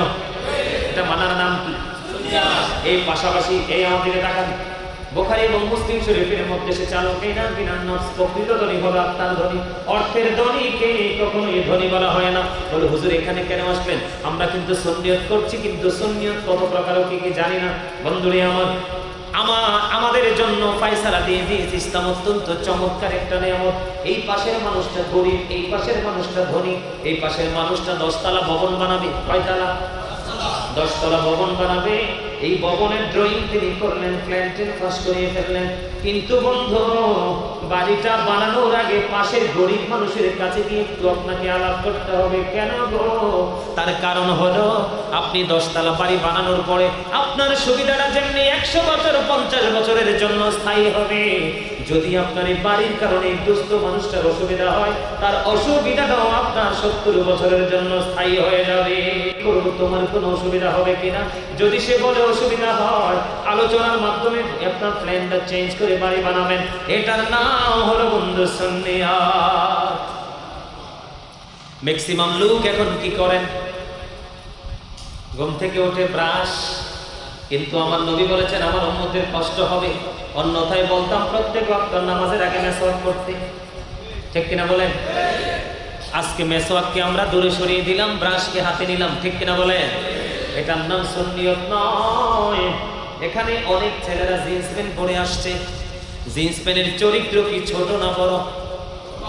ছোট। মাশাআল্লাহ, ঠিক আছে। জিন্স প্যান্টটা কি ছোট না বড়? বন্ধুরে আমার, কোরআনে এসেছে লিবাসুত তাকওয়া যালিকা খায়র, আল্লাহর কাছে উত্তম পোশাক হলো তাকওয়ার পোশাক, যেটা সীমানা বেঁধে দিয়েছে। উপর দিয়ে থাকবে নাভি বরাবর অথবা উপরে, আর নিচের দিক দিয়ে থাকবে টাকনোর উপরে। এত ডিজিটাল প্যান্ট পরলে উপর দিয়েও নাভির নিচে, নিচে দিয়েও টাকনোর নিচে। ঠিক কিনা বলে? আর জোরে। আবার কথা কি আপনারা বোঝেন? এই সমস্যাগুলো আমাদের আছে না নাই? আপনারা জানেন কিনা জানি না। বুখারী শরীফের মধ্যে শেষে বন্ধু হাদিস খানা, আল্লাহর হাবিব মসজিদের মধ্যে অবস্থান করতেছেন। এক ব্যক্তি এসে নামাজের নিয়ত বেঁধে ফেললো। কি করলো? আমার নবী বললেন তুমি ওযু করে আসো। এখন উনি তো নিয়ত বাঁধলেন, নিয়ত ভেঙে তিনি ওযু করতে গেলেন। অর্ডার কার? আল্লাহর প্রিয় হাবিবুল্লাহ ওযু করে আসলেন। ওযু করে এসে আবার তিনি নামাজের নিয়ত বেঁধে ফেললেন। নবী বললেন তুমি আবার ওযু করে আসো। বন্ধু তিনি ওযু করতে গেলেন। তৃতীয়বার যাওয়ার পূর্বে প্রশ্ন করা হলো, ইয়া রাসূলুল্লাহ, বারবার বলতেছেন ওযু করার জন্য, কেন গো নবী? আমার নবী বললেন সে কিয়ামত পর্যন্ত নামাজ পড়তে পারবে এই পোশাক পরে, তার নামাজ আল্লাহর দরবারে কবুল হবে না। কারণ নামাজের জন্য সেই পোশাকের যে শর্ত, যে কন্ডিশন দেওয়া আছে, এটা সে 100% ওভারটেক করে ফেলেছে। আওয়াজ তুলে বলেন নাউযুবিল্লাহ। এখানে কিন্তু আরেকটা জিনিস আছে, মজার জায়গা, যেটা হলো অনেক মানুষ কিন্তু টাকনুর উপরেই রাখতে চায়, মনের অজান্তে নিচে নেমে এসে। এটার জন্য নবীজি আবু বকর সিদ্দিক রাদিয়াল্লাহু তাআলা আনহুর প্রশ্নের জবাবে উত্তর দিয়েছেন। আমার নবীকে প্রশ্ন করলেন আবু বকর সিদ্দিক রাদিয়াল্লাহু তাআলা আনহু, ইয়া রাসূলুল্লাহ, আমি সব সময় পোশাকটা টাকনুর উপরে পরি, মনের অজান্তে নিচে চলে যায়, আমি কি সেটার জন্য সাজার অন্তর্ভুক্ত হব? আমার নবী ডেকে ডেকে বললেন, না রে আবু বকর, না। যে ইচ্ছে করে করে, ঝুলিয়ে ঝুলিয়ে, অহংকার করে করে, ঝুলিয়ে ঝুলিয়ে পড়ে, তাই সে সাজার অন্তর্ভুক্ত হবে। আর যেই ব্যক্তি যখন দেখলো টাকনুর নিচে চলে গেল, সাথে সাথে উঠিয়ে ফেললো, তার অন্তরে আল্লাহর ভয় এবং অর্ডারের কথা মনে আছে, ওই ব্যক্তি কোনো সাজার আওতায় আসবে না। আজকের ছেলেরা কি করে? সবচেয়ে বেশি লজ্জার কথা কি দাদা জানেন? আপনারা তো মুরব্বী মানুষ, অত দেখেন না, আমরা ইয়াং মানুষ দেখি, একটাই সামনের দিকে রুকু দিছে, আর একটাই পিছন দিক দিয়ে তার লজ্জাস্থান দেখছে। সে নিজেও পাপী হলো, আরেকজনকে পাপী বানালো, আর তার নিজের নামাজটাকে বাতিল করে দিল। এই জন্য নামাজ পড়ার পরেও মানুষ খারাপ চিন্তা ছাড়তে পারে না। আমাদের এই দেশে কি নামাজের অভাব আছে? কিন্তু অন্যায় অপরাধীরও শেষ। কথা ঠিক না ঠিক? আমি কি ঠিক বলছি? আরো জোরে বলেন। আরেকটা সমস্যা আমাদের মাঝে আছে, কইলে জানি রাগ হয়নি, আল্লাহ জানে। অনেক ছেলেরা দিয়ে শুক্রবারে টকটকে লাল পাঞ্জাবি পরে মসজিদে আসে, লাল জামা পরা, একবারে টকটকে লাল জামা পরা, লাল পাঞ্জাবি, শার্ট গেঞ্জি পরা মুসলমানদের জন্য মাত্রই তাহরিমি, হারামের অন্তর্ভুক্ত। কিসের অন্তর্ভুক্ত? হারামের অন্তর্ভুক্ত। একবারে টকটকা লাল জামা পুরুষের জন্য কাপড় বৈধ নয়, এটা নারীদের জন্য বৈধ। হাদিস শরীফের মধ্যে এসেছে, আমার নবীকে এক ব্যক্তি দুইবার সালাম দিয়েছে, নবীজি একটা বারের সালামের জবাব দেননি, অথচ সালাম দেওয়া সুন্নাত, সালামের জবাব দেওয়া ওয়াজিব। ঠিক কিনা বলেন? ইয়া রাসূলুল্লাহ, ইয়া হাবিবাল্লাহ, নবী গো সমস্যাটা কি? আমার নবী সালাম দেননি, রাগান্বিত হয়ে গেছেন। তার কারণ হলো সে লাল জামা পরেছিল, এই জন্য নবী তার সালামের জবাব দেয় না। সাবধান হতে হবে, লাল কাপড় পরা যাবে না। পরবেন আজকের পর থেকে? স্বর্ণের আংটি দেওয়া যাবে না, হারাম। গলায় চেইন করা যাবে না, স্বর্ণের, হারাম।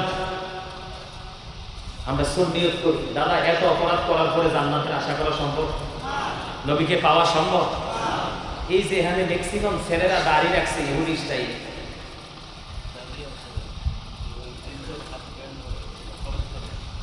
দাদা দাদা আরেকটা মজার কথা মনে করাই দিছে, আপনারা যে হাফ প্যান্ট পরেন, দাদা কিন্তু ওইটা ঠিকই দেখছি। অনেক সময় দেখা যায় ফুল প্যান্ট করার পরেও আসল জায়গাটা সিরা।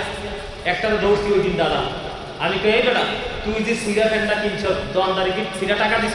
না হুজুর, তুই বালা টাকা দিয়ে সিরা প্যান্ট কেন করছ? কয়টা স্টাইল, মাইকটাও দিব একবার স্টাইলিস্ট কইরাই। কথা বলেন না কেন? এই বর্তমান সময়ে মানুষের অপরাধগুলো করছে কিনা? চুল কাটলা, আমি একটা কথা বলি, আপনারা মাইন্ড করবেন না। একটা ছেলের চুল কাটার স্টাইল দেখলে মনে হয় এটা হিন্দুর বাচ্চা না মুসলমানের বাচ্চা, চিনাই যায় না। না মিছা কথা বলছি? এটার জন্য দায়ী কে? বাবা মা, অন্য কেউ না। কারণ আমি তো এতক্ষণ ঢালাও খালি কইতে আছি। আল্লাহ রাসূল কি বলছেন জানেন? আদিবু আওলাদাকুম আলা সালাতি ফিসালিন হুব্বি নবীকুম ওয়া হুব্বি আহলি বাইতিহি ওয়া আলা কিরাআতিল কুরআন। আমার নবী বলেছেন, তোমরা তোমাদের সন্তানদেরকে তিনটি বিষয় শিক্ষা দাও। কয়টি? একটা হলো হুব্বি নবীকুম, নবীর প্রেম, ওয়া হুব্বি আহলি বাইতিহি, নবীর আহলে বাইতের প্রেম, ওয়া আলা কিরাআতিল কুরআন, কোরআন তেলাওয়াত শেখাও। কয়টা বাবা শিখাইছেন সন্তানকে নবীর প্রেম? প্রশ্ন করলে বলবে আমি তো জানি না প্রেম কি জিনিস। এত সস্তা না।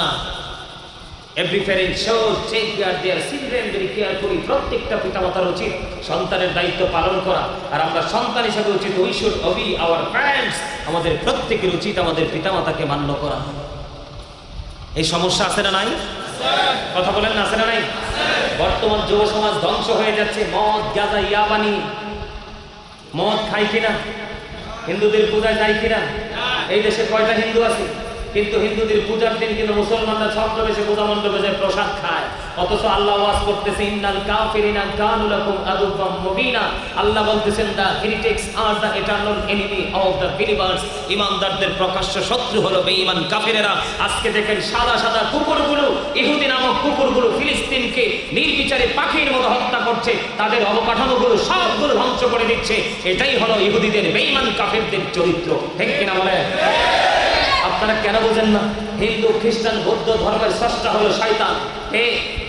আর আমাদের ধর্মের স্রষ্টা কে? ইন্না দীনা ইনদাল্লাহিল ইসলাম। Islam is not only a religion but also counted code of life. জোরে জোরে বলেন আল্লাহু আকবার। আমরা আমাদেরটা ছেড়ে আমরা বেঈমান কাফের যাদের অস্তিত্ব থাকবে না তাদেরটা নিয়ে দৌড়াদৌড়ি করছি।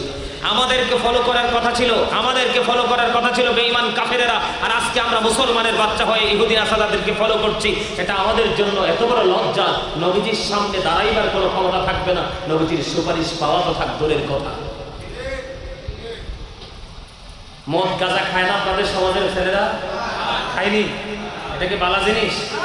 ইন্নামাল খামরু ওয়াল মাইসিরু ওয়াল আনসাবু ওয়াল আজলামু রিজসুম মিন আমালিশ শাইতান। মদ, গাঁজা, মূর্তি, বাদ্য বানানো সব কিছু ভিন্ন বস্তু, শয়তানের কাজ। কার কাজ? কে বলেছেন? শয়তান মুসলমানের বন্ধু না শত্রু? ইন্না শাইতানা লাকুম আদুউন ফাত্তাখিযুহু আদুওয়া। ঠিক কিনা বলেন? Satan is the eternal enemy of the believers। ঈমানদারদের প্রকাশ্য শত্রু হলো শয়তান। তবে ঈমানদার যারা, মুমিন যারা, তাদের জন্য একেবারে 100% মুমিন যারা, তাদের জন্য আল্লাহ রাব্বুল আলামিন একটা চমৎকার নিউজ দিয়েছেন। আল্লাহ বলেছেন, ইন্না কাইদা শাইতানি কানা দাঈফা।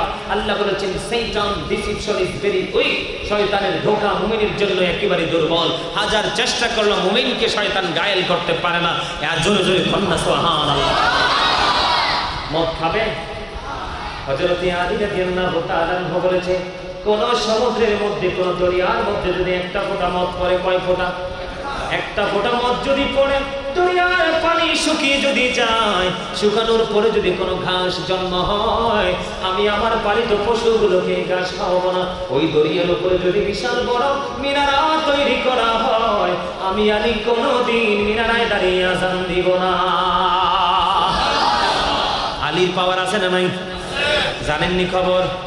আমার নবী বলেছেন, আনা মাদিনাতুল ওয়ালিউন বাবুহা, ঠিক কিনা দাদা? আমার নবী বলেছেন, I am a city of education, the gate of that city is Ali.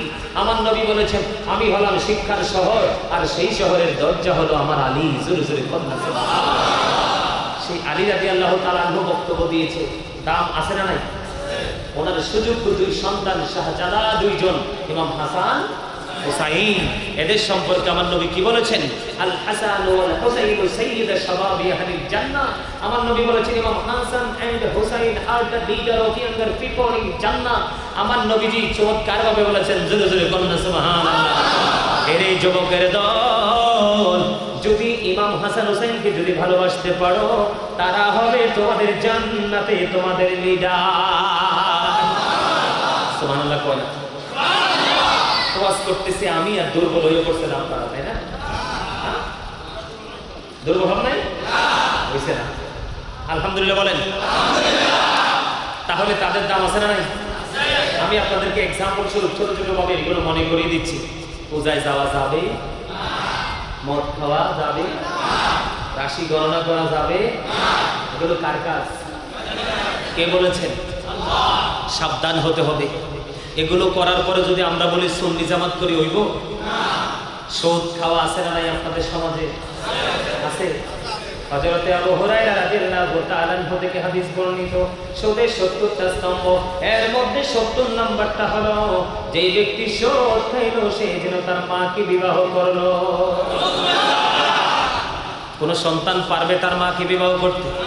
এটা পারবে না, কিন্তু মাকে বিবাহ করার মতো পাপ তো কন্টিনিউ করে যাচ্ছে। নাউজুবিল্লাহ বলেন।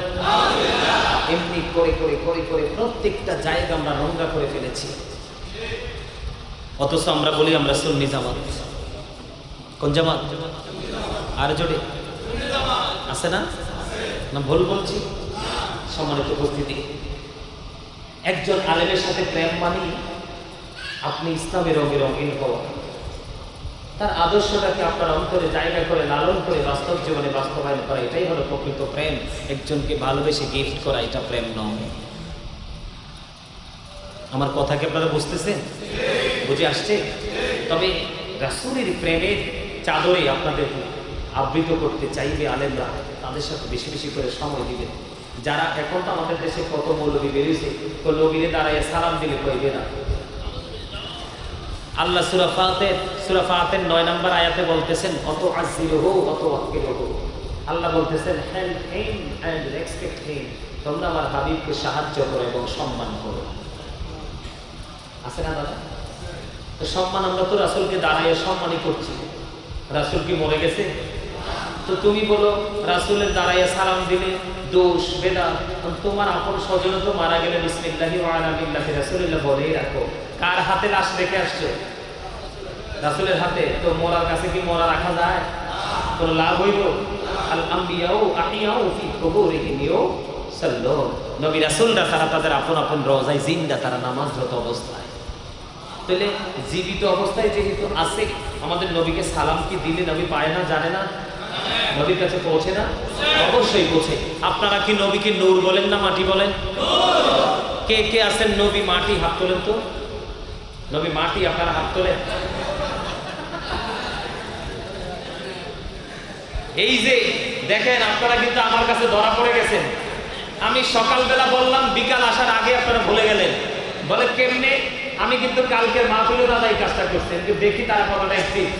ওই যে দেহ এবং আত্মা, কি দেহ এবং যারা হাত তুলছেন তাদের এই মুহূর্তে দেহটা এখানে আছে, আত্মাটা কোথায় নিজেও জানেন না। কারণ যদি আত্মা এখানে থাকতো, আমার মূল কথাটা কি সেটা আপনারা বুঝতেন, ঠিক কিনা বলেন? আমার ওই পিচ্চিটা সব সময় একটা কথা বলে গাড়িতে বসে বসে, মানে এক্সাম্পল দেওয়ার জন্য। সে কি বলে জানেন? তুই মানে একটা জায়গার মধ্যে ছোট্ট করে লিখে রাখা আছে যে এখানে প্রস্রাব করিবেন না করিলে 10 টাকা জরিমানা। কিন্তু আরেক পাগল দিয়ে দেখছে, সে তাড়াহুড়ো করে দেখছে, সে দেখা বলতেছে এখানে প্রস্রাব করিবেন না করিলে 10 টাকা জরিমানা। কথা কি বুঝে আসছে? তা আমার এই মুসল্লিগুলোর এই অবস্থা হয়ে গেছে এই মুহূর্তে। কথা কিন্তু ঠিকই আছে, বুঝতে ভুল হয়ে গেছে। কথা বলেন ঠিক না ঠিক? আরে জোরে। উদাসীন হলে চলবে না, যখন তোমার কেউ ছিল না তখন ছিলাম আমি, এখন তোমার সব হয়েছে পর হয়েছে আমি, যখন তোমার কেউ রবে না রব শুধু আমি, আমার কাছে আসতে হবে মনে রেখো তুমি, তোরা চাসনি কিছু কারো কাছে খোদার মদদ ছাড়া, অন্যের ওপর ভরসা ছেড়ে নিজের পায়ে দাঁড়া। কথা কিছু বুঝছেন? আমলহীন গান যেন বৃষ্টি শূন্য মেঘমালা, কৃপণ ধনী মানুষ যেন ফল ছাড়া গাছ, লজ্জাহীন নারী যেন লবণ শূন্য খাবার, তওবাহীন যৌবন যেন চাঁদ শূন্য ঘর, অত্যাচারী বাদশা যেন রক্ষক শূন্য মেষপালক। ব্যাখ্যা করবেন, চিন্তা করে করে গবেষণা করবেন। এই কথার ব্যাখ্যা, এটার মূল সারমর্ম কিন্তু অনেক বড়। আমার নবী নুন না মাটি? বিশ্বাস করেন তো? নবী যখন হয় নাই, পৃথিবী তো হয় নাই, মাটি আসবে কোথা থেকে? বিশ্বাস করেন না? রাসূল বলতেছেন I am from the light of Allah and everything has been created from my light. রাসূল বলতেছেন I am from the light of Allah, আমি আল্লাহর নূর থেকে, and everything has been created from my light, সৃষ্টির প্রত্যেকটা বস্তু আমি নবীর নূর মুবারক থেকে। আরো জোরে আনা নূরুম মিন নূরিল্লাহি ওয়া কুল্লু শাইইন মিন নূরি। সুবহানাল্লাহ। বিশ্বাস করেন তো? নূর হলো আরবি শব্দ, বাংলাতে এটাকে বলা হয় আলো, ইংলিশে এটাকে বলা হয় লাইট। নূর কইলে একটা দল আছে পায়জামা একেবারে হট হয়ে যায়, ওরে বাপ রে বাপ, কি জানি কি। আপনি বলেন নবীজির নূরের ছোঁয়ায় কি পৃথিবী থেকে অন্ধকার দূর হয়ে গেছে না? এটা কি অস্বীকার করার কোনো সুযোগ আছে? মদিনাতুল মুনাওয়ারায় জাবের রাদিয়াল্লাহু তাআলা প্রশ্ন করলেন আল্লাহ সর্বপ্রথম কোন জিনিস সৃষ্টি করেছেন?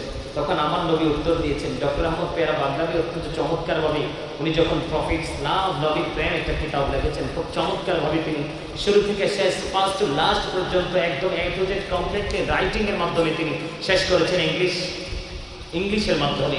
কারণ ওনার তো দিনের দাওয়াতটা ছিল সবচেয়ে বেশি বেঈমান কাফের আমেরিকা, লন্ডন, অস্ট্রেলিয়া, কানাডা, ইহুদিদের, নাসারাদের দেশে। উনি বলছেন চমৎকারভাবে, তিনি বলছেন ও প্রফেট মুহাম্মদ সাল্লাল্লাহু আলাইহি ওয়াসাল্লাম said, O Zabir, surely the very first thing Allah created was my light. জোরে জোরে কন্যা সুবহানাল্লাহ। আল্লাহ রাব্বুল আলামিন জাবের রাদিয়াল্লাহু তাআলাকে কেন্দ্র করে আল্লাহ রাসূল বলেছেন আল্লাহ সর্বপ্রথম আল্লাহর হাবিবের নূরকে সৃষ্টি করেছেন, আল্লাহর হাবিবকে সৃষ্টি করেছেন। আল্লাহ রাসূল বলেছেন I was a prophet when Adam was mixture of water and mud. আমি ওই সময় নবী যখন আদম ছিল কাদামাটি এবং পানির মাঝে। তার মানে এখনো আদম হয় নাই, তখনও আপনার আমার নবী ছিল। নবী নূর 100%, এতে কোনো সন্দেহ নাই। আর যদি কোন সন্দেহ, আল্লাহ is all in all, follow his law and light for eternal success. আল্লাহ সবকিছু, কিন্তু আল্লাহ রাব্বুল আলামিন ফলো করতে বলেছেন দুইটা দিক, একটা হলো ল এন্ড লাইট, একটা হলো নূর আর একটা হলো আইন। আল্লাহর কোরআন এবং আল্লাহর হাবিব দুইটাকে ফলো করো ফর এটারনাল সাকসেস, তাহলেই তোমরা চিরস্থায়ীভাবে সফলতা অর্জন করতে পারবে। জোরে জোরে বলেন সুবহানাল্লাহ। আমেরিকান গবেষক মাইকেল এইচ হার্ট তিনি বলেছেন the 100 ranking of the most influential person in the history. Doctor Ahmad Peyara Baghdadi বলেছেন of all the great religious personalities of all prophet, Muhammad সাল্লাল্লাহু আলাইহি ওয়াসাল্লাম was the most successful. জোরে জোরে বলেন আল্লাহু আকবার। সম্মানিত উপস্থিতি, অনেকেই বলে নবী আমাদের মতো, কিন্তু নবী আজ থেকে 1500 বছর আগে বলেছেন ক্বালা আইয়ুকুম মিথলি, তোমরা কে আছো আমার মতো। আজও পর্যন্ত কেউ হাত তোলে নাই, তুলছে? কিন্তু মুখে বলে নবী আমার মতো। সাবধান হতে হবে। নবীকে যদি নবী সম্পর্কে কেউ চিন্তার দ্বারা, কথার দ্বারা, সাপোর্টের দ্বারা নবীজির ইজ্জতের চাদরে যদি একটু পরিমাণ আঘাত, যেমন নবীকে একজন গালি দিল, আপনি এটাকে সমর্থন করলেন, আপনি কি আর মুসলমান আছেন? হাদিস শরীফের মধ্যে এসেছে ক্বালা মান সাব্বা নাবিয়্যা ফাকতুলহু ওয়া মান সাব্বা আসহাবি ফাদরিবুহু, নবীকে গালি দিলে, নবীর শানে আঘাত করলে তাকে তোমরা হত্যা করে ফেলো। সাহাবাই কেরামদেরকে গালি দিলে, তাদের ইজ্জতের চাদর ধরে টান দিলে তোমরা তাদেরকে প্রহার করো, তার মানে বাইন্দা পিটাও। নবীর কথা সত্য না? Hazrat Muhammad sallallahu alaihi wasallam was born in Arab country. His father's name was Abdullah. His mother's name was Amina. His father said died before he was born. He lost his mother in his childhood. He was very truthful. আপনার আমার নবী ছিলেন শ্রেষ্ঠ সত্যবাদী। জোরে জোরে কন্যা সুবহানাল্লাহ। আল্লাহ বলেছেন অকৌলু কাউলান সাদিদা, আল্লাহ বলেছেন সে দ্য রাইট থিং, সত্য কথা বলো, সঠিক কথা বলো। সম্মানিত উপস্থিতি, নবী সম্পর্কে আপনার 100% সঠিক চিন্তা তথ্য থাকতে হবে, তাহলেই আপনি ইমানদার হতে পারবেন। নবীকে দাঁড়িয়ে সালাতু সালাম জানাবেন, নবী নূর এটা বিশ্বাস করবেন। আমাদের মতো বললে এটাকে কখনোই বিশ্বাস করা যাবে না। যদি কেউ বলতে চায় নবী আমাদের মতো, তাকে বলবেন যে পৃথিবীতে মানুষকে যখন অপারেশন থিয়েটারে নেওয়া হয়, ওপেন হার্ট সার্জারি হবে, তখন কিন্তু তার বডিতে ইনজেকশন পোস্ট করতে হয় না? কিন্তু আমার নবী যখন মেরাজে গেলেন, বনি ইসরাইলের প্রথম নাম্বার আয়াত 15 পারা আল্লাহ চমৎকার ভাবে বলেছেন, আমার নবী যখন যাবে মেরাজে আল্লাহর সাথে দেখা করতে, ওনার কিন্তু হার্ট সার্জারি হয়েছিল, কোনো ইনজেকশন কিন্তু লাগে না। সুবহানাল্লাহ বলেন না? এবং আল্লাহর কুদরতে কিন্তু এটা আবার অ্যাডজাস্ট হয়ে গেল, সেখানেও কিন্তু ইনজেকশন, এবং তাৎক্ষণিকভাবেই কিন্তু আল্লাহর নবী বুরাকে সাওয়ার হয়ে কি হয়ে গেল, ঊর্ধ্বগমন করলো। জোরে জোরে সুবহানাল্লাহ। আরো জোরে। নবীকে যদি কেউ বলে আমার মতো, আমার দিকে তাকান। হাদিস শরীফের মধ্যে এসেছে, আল্লাহর কাছে যখন আল্লাহর হাবিবের দেখা হলো, আল্লাহ বললেন, হাবিব, আসমানে ফেরেশতারা কি নিয়ে কথা কাটাকাটি করছে? তখন আমার রাসূল বললেন, আল্লাহ আপনিই তো ভালো জানেন। বলতে দেরি আল্লাহ রাব্বুল আলামিন আল্লাহর হাবিবের দুই কাঁধ মোবারকের মাঝখানে আল্লাহর কুদরতি হাতটা রাখলেন। হাতটা রাখার সাথে সাথে আল্লাহর হাবিব বললেন, আমার বুক পর্যন্ত সে প্রশান্তিটা চলে আসলো। আমি পৃথিবীর শুরু থেকে শেষ পর্যন্ত সব কিছু দেখে নিয়েছি। কেমনি করে বলে যে নবী আমার মতো? একটা আসমান থেকে আরেকটা আসমানের দূরত্ব 500 বছরের রাস্তা। আপনার বাপ দাদা 14 গোষ্ঠীর সকল সম্পত্তি বিক্রি করলে, গোটা বাংলাদেশ বন্ধক দিয়ে আমেরিকা থেকে টাকা নিলেও আপনি এক আসমান ঘোরার মতো জীবনে সমর্থ হবে না। হবে? কেমনে বলেন নবী আমার মতো? এই আমার দিকে তাকান। 1969 সালে নীল আর মস্টম 50 লক্ষ কোটি ডলার ব্যয় করে দুই বন্ধুকে নিয়ে তিনি চাঁদের দেশে গিয়েছিলেন। ওখানে গিয়ে বিন্দু পরিমাণ বালুকণা নিয়ে ফিরে এসেছিলেন। আর আপনার আমার নবী এই পৃথিবী থেকে চাঁদ 1,40,000 মাইল দূরে। আপনার আমার প্রাণের নবী সারা করতে দেরি, চাঁদটা দুইটা টুকরা হতে দেরি হয় না। কেমন করে বলেন নবী আমার মতো? বিশ্বের অ্যাস্ট্রোনমার দ্বারা তাদের গবেষণায় উঠে এসেছে, আকাশের মধ্যে 200 crore গ্যালাক্সি আছে। আকাশের মধ্যে 200 কোটি ছায়াপথ আছে। প্রত্যেকটা ছায়াপথের মধ্যে 10,000 কোটি করে তারা আছে। এর মধ্যে একটা তারার নাম হলো নিউটন স্টার। এই নিউটন স্টার তারাটার 1 চা চামচ পদার্থের ওজন 1000 মিলিয়ন টন। একটা তারকার 1 চা চামচ পদার্থের ওজন যদি 1000 মিলিয়ন টন হয়, তাহলে একটা তারার ওজন কত হতে পারে বের করার ক্ষমতা সৃষ্টির কারণেই। ঠিক কিনা বলেন? যে আসমান এত ওজন ধারণ করতে পারে, আসমানকে তো আল্লাহ বললো কোরআনটা নিতে নিলেন না, কয় কোরআনের ভার সইতে পারবো না। জমিন এত লোড সহ্য করতে পারে, জমিনকে বললো কোরআন নিতে নাকচ করে দিয়েছেন। কারণ পানির সাথে পানি মিশে, মানুষের সাথে মানুষ মিশে, হাঁসের সাথে হাঁস, মুরগির সাথে মুরগি। ঠিক কিনা বলেন? নূরের সাথে নূরই মিশে। আল্লাহর হাবিব হলো এক নূর, আর আল্লাহর কোরআন হলো অমীয় বাণী লৌহে মাহফুজের কোরআন হলো আরেকটা নূর। এই জন্য একটা নূর আরেকটা নূরের সাথে মিশিয়ে দিয়েছেন। আপনি আমি লিখিতভাবে কোরআন পড়ি, আমার নবীর কাছে ওহীর মাধ্যমে কোরআন এসেছে, লিখিত ছিল না। আবু বকর সিদ্দিক রাদিয়াল্লাহু তাআলা আনহুর জামানায় লিখিত ছিল না। হযরত ওমর রাদিয়াল্লাহু তাআলা আনহুর জামানায় লিখিত ছিল না। হযরত ওসমান জিন নূরাইন রাদিয়াল্লাহু তাআলা আনহুর জামানায় কোরআনটা লিখিত হয়েছে। জোরে জোরে আল্লাহু আকবার। নবী সম্পর্কে চিন্তা। আমার যদি আজকে রিসালাতের আলোচনা হতো, আপনাদেরকে আরো অনেক তথ্য আমি আজকে দিতে চেষ্টা করতাম। সম্মানিত উপস্থিতি, অনেক দেরি হয়ে গেছে, অনেক লম্বা সময় আলোচনা করেছি। দাদা শেষ করে কি বলেন? আমার দাদা বলছে আরেকটু বলতাম, আরেকটু বলি। ঠিক আছে, আরেকটু বলি। আমার দাদা ভাই বলছে আরেকটু বলতে। আপনারাও বলছেন শুনবেন তো? ওকে, ঠান্ডা মাথায় বসেন। এবার আমি আপনাদেরকে আরো কিছু তথ্য দিই। যেই তথ্যটা হলো, রাসূল সাল্লাল্লাহু আলাইহি সাল্লামের সাথে বেয়াদবি করলে যে তাকে এখনকার যুগের মানুষ বলে যে তার সাথে কি থাক, বলছে আর কি, মিস্টেক হয়ে গেছে, তাক ক্ষমা করে দাও, মাফ করে দাও। আমরা কিন্তু এটাকে নর্মাল ভাবে কিন্তু আমরা এটাকে উড়িয়ে দিই। ঠিক কিনা বলেন? আরো জোরে বলেন। আমরা কি করি? এটাকে নর্মাল ভাবে, সাধারণ ভাবে এটাকে উড়িয়ে দিই। ঠিক না? ঠিক। একটা হাদিস শরীফ শোনাবো বন্ধুরে আমার। এক খ্রিস্টান তিনি কি করলেন, বুখারী শরীফের মধ্যে এসেছে হাদিসটা না, তিনি খ্রিস্টান ধর্ম ত্যাগ করে তিনি মুসলমান হলেন। মুসলমান হওয়ার পরে সূরা বাকারা, সূরা আলে ইমরান তিনি তেলাওয়াত করলেন। তেলাওয়াত করতে করতে আল্লাহ রাসূলের ওহী লেখার দায়িত্ব তিনি পাইলেন। কি করলেন? ওহী লেখার দায়িত্ব পাইলেন।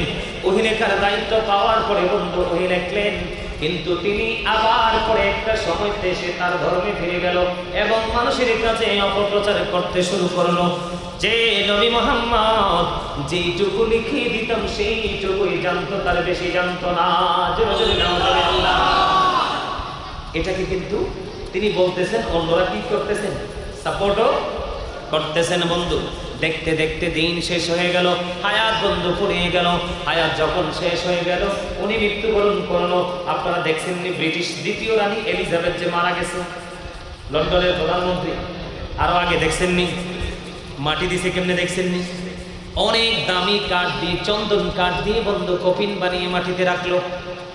খ্রিস্টানরা মারা গেলে কিন্তু এভাবে তাদেরকে সমাহিত করা হয়। যখন তাকে কবরে দাফন করলো বন্ধু, পরের দিন সকালবেলা চলে গেল তার আপন স্বজন দেখার জন্য যায় দেখে ওই লাশটা মাটির কবর থেকে বাইরে বের করে ফেলে রেখে দিয়েছে। আল্লাহু আকবার। কি করে ফেলেছে? মাটির বাইরে আউটসাইডে ফেলে রেখেছে। এবার তার সঙ্গীরা তার দরজা বলতেছে, এটা পৃথিবীর আর কারো কাজে নয়, এটা নবী মুহাম্মদ এবং তার সঙ্গীদের কাজ। নাউজুবিল্লাহ। আরো জোরে বলেন না নাউজুবিল্লাহ। এবার তারা কি করলেন? তার এই গর্তটাকে আরো বেশি গভীর করে খনন করলো। খনন করার পরে আজকে আবার তাকে কবরে দাফন করে চলে গেল। পরের দিন আইসা দেখে বন্ধু ওই লাশটা, ওই ডেড বডিটা বন্ধু মাটির বাইরে কবরে ফেলে রেখেছে। নাউজুবিল্লাহ। আরো জোরে বলেন না নাউজুবিল্লাহ। এবার বন্ধু সারা আবার মনে মনে ভাবতে লাগলেন, বলতে লাগলেন, এটা আর কারো কাজ নয়, নবী মুহাম্মদ এবং তার সঙ্গীদের কাজ। 2 দিন পার হয়ে গেল। আজকে এটাকে আরো বেশি গভীর করে খনন করলো। খনন করে আজকে আবার তাকে কবরে রেখে গেলেন। দ্বিতীয় দিন আসার পরে দেখলেন ওই ডেড বডিটা আবার বন্ধু কবর মাটির বাইরে পড়ে আছে। এবার তারা আর কোনো মন্তব্য করে না, কয় না না, এটা নবী মুহাম্মদের কাজ না, এটাতে অন্য কোনো রহস্য। তৃতীয় দিন এই লাশটা মাটির বাইরে ফেলে তারা চলে যায়। জোরে জোরে বলেন আল্লাহু আকবার। খেলা কার? বেয়াদবি করছে কার সাথে? আল্লাহ নবীর সাথে। আপনারা জানেন নিশ্চয়ই আবুল আহাব নবীর সাথে বেয়াদবি করলো। আবুল আহাবকে কেন্দ্র করে আল্লাহ সূরা আল-আহাব নাযিল করলো। কোরআন শরীফের 29 পারায় সূরা কলামের মধ্যে আল্লাহ রাব্বুল আলামিন ওয়ালিদ বিন মুগিরাকে 10টা কাটে দিলেন। এর মধ্যে আল্লাহ রাব্বুল আলামিন তাকে বললেন জারোজ উতুল্লিন বাদা যালিকা জানিফুন all that he is a bastard. যার সন্তান যত বড় আলেমই হোক না কেন, যত শিক্ষাই অর্জন করুক না কেন, তার পিছনে দাঁড়াইয়া ইক্তাদাইতু বিহাযাল ইমাম বলা যাবে টোটাল হারাম। নবীর সাথে বেয়াদবি করার কারণে সম্মানিত উপস্থিতি কি করেছেন? আল্লাহ রাসূল বলেছেন বন্ধু, বুখারী শরীফের মধ্যে সেটা হাদিস খানা, কাব ইবনে আশরাফকে হত্যা করার মতো কে আছো? মুহাম্মদ ইবনে মাসলামা দাঁড়িয়ে গেলেন তাকে হত্যা করার জন্য। বন্ধুরে আমার, কারণ কি? সে আল্লাহ এবং আল্লাহর হাবিবকে কষ্ট দিয়েছে বন্ধু। তখন কাব ইবনে আশরাফকে মুহাম্মদ ইবনে মাসলামা তার সঙ্গিনী তাকে হত্যা করলেন। আর এই খবর আমার নবীর কাছে জানিয়ে দিলেন। হাদিস শরীফের মধ্যে এসেছে, জোরে জোরে আল্লাহু আকবার। আল্লাহর হাবিবের সাথে বিন্দু পরিমাণ কোনো বেয়াদবি করা আল্লাহ সহ্য করবে? হযরত ওমর রাদিয়াল্লাহু তাআলা তার বাবার দেহ থেকে কল্লাটা ফালাই দিয়েছে না? কথা বলেন না কেন? জানেন তো? কি জানেন না? বুঝতে হবে। আল্লাহর হাবিবকে নিয়ে আমাদের যথাযথ ধারণা আপনারা বুঝেন না কেন? কালেমায় কান্না, আল্লাহ রাসূলের নাম আছে না নাই? আজানে কার নাম? নবীর নাম আছে না নাই? নামাজে কার নাম আছে? আল্লাহ রাসূলের নাম আছে না নাই? রমজান মাস আসতে আমার সবচেয়ে বেশি ভালো লাগে কেন জানেননি? দিনের বেলা একটা রোজা রাখা ফরজ। আল্লাহ কয় দিনটা হাবিব আমার ভাগে রাখলাম। কার ভাগে? আমার ভাগে আল্লাহর ভাগে রেখে দিলাম, আর পুরো রাতটা আপনার ভাগে দিয়ে দিলাম। পুরো রাত জুড়ে সুন্নাত আর নফল, আর দিনের বেলা একটা রোজা রাখা ফরজ, দিনটা আল্লাহর, রাত্রটা আল্লাহর হাবিবের বাকি ছিল। এটা কি মর্যাদা না, ইজ্জত না? আসলে সূক্ষ্মভাবে চিন্তা করতে পারলেই আমরা কিন্তু সত্যটা অনুসন্ধান করে বের করতে পারবো। সম্মানিত উপস্থিতি, অনেক দূরে যেতে হবে, আর আলোচনা করব না। মিলাদ করতে হবে, কিয়াম করতে হবে, মোনাজাত দিতে হবে, আরো সময় লেগে যাবে। আমার কাছে আছে মাশাআল্লাহ। আমি আপনাদের সামনে যে আলোচনা করেছি এতক্ষণ পর্যন্ত, যদি কষ্ট পেয়ে থাকেন আল্লাহর রাস্তায় ক্ষমা করে দিবেন, আর যদি ভালো লেগে থাকে আমার এই কথাগুলোর উপর ভিত্তি করে আমল করার চেষ্টা করবেন। তবে অল্প অল্প করে প্রতিদিনই রাসূলের সুন্নাহকে জিন্দা করার চেষ্টা করবেন। হারিয়ে যাচ্ছে এই সুন্নাহটা জেনে জেনে আমল করার চেষ্টা করবেন। আল্লাহ যেন আমাদের সবাইকে ঈমান ইসলামী জিন্দেগি যেন দান করে, সকলে বলেন আমিন। আমিন। কিয়াম কি অন্য কেউ করবে? করবেন তো জানা, ওইদিকে চলে যান, ওই যে ওই মাইক্রোফোনটার কাছে চলে যান। আমি একটু জিকির করি, জিকির করে আপনি যান। আমি একটু জিকির করে, এটা ওখানে থাক, আমি একটু জিকির করে তারপরে দাঁড়াবো, দাঁড়ানোর পরে কিয়াম করবে, বসার পরে মোনাজাত দেবো। রাজি তো?